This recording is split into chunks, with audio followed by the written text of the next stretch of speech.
We continue now with the JFK assassination, part 8, and the smoking guns. Now, what the Warren Commission defenders want you to believe is that these trained professional doctors here at Dallas, who dealt with gunshot wounds almost on a daily basis, they couldn't tell the back of the president's head from the top of his head. That's what they want you to believe, folks. And you can believe them if you want to, because there's no law against it. Believe whatever fairy tales you want to believe. And perhaps this explains why the woman standing nearly right next to Mary Mormon filming the motorcade, why that film has never been seen.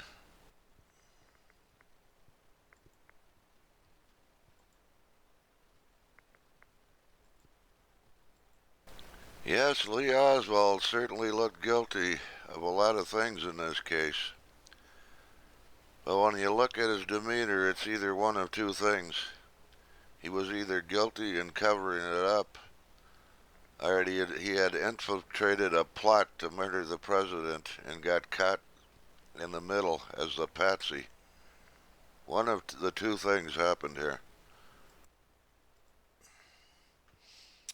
And as far as the Warren Commission, here's the testimony the Dallas doctors gave him.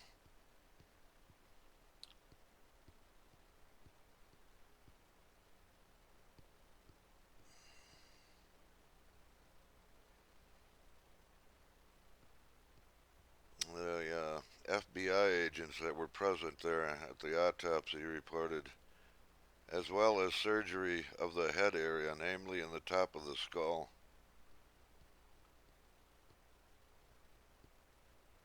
And the Dallas doctors were telling the Warren Commission, along with many others, right side of the head, the back of the head,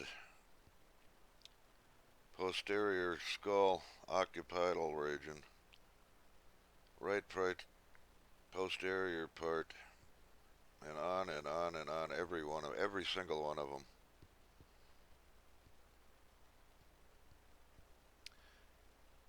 And not only them, not only Zapruder and the rest, but there were many other witnesses there.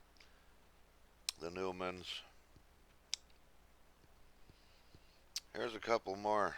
Herschel Jacks, a Texas highway patrolman.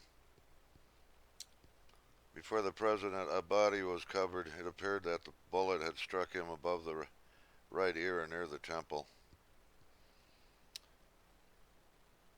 Emmett Houston, who was another closest eyewitnesses. It looked like it hit him somewhere along a little bit behind the ear and a little bit above the ear. Here is Clint Hill, the Secret Service agent that went with the president to the hospital. What did he observe? The right rear portion of his head was missing. It was laying in the rear seat of the car. So now, what the Warren Commission was told all of that, they only had two choices. Explore it and find out the reasons why, or deny it and falsify their report, which they did. Right here in the Warren report, the autopsy disclosed a large head wound observed at Parkland.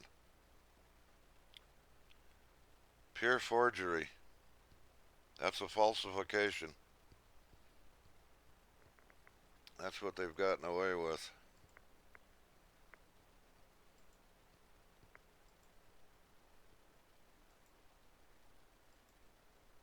You know, there's so much. This thing reeks of conspiracy so much, and there's so much of it, one hardly knows where to start here.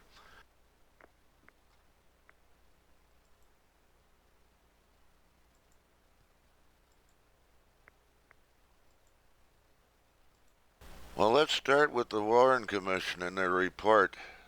To begin with, the biggest case for conspiracy can be found in the Warren report itself. But where it can't be found is in the Warren Commission's conclusions or collusions.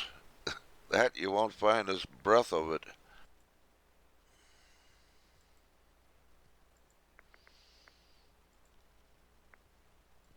And perhaps this could explain why Lee Harvey Oswald would be assassinated in the Dallas Police Department.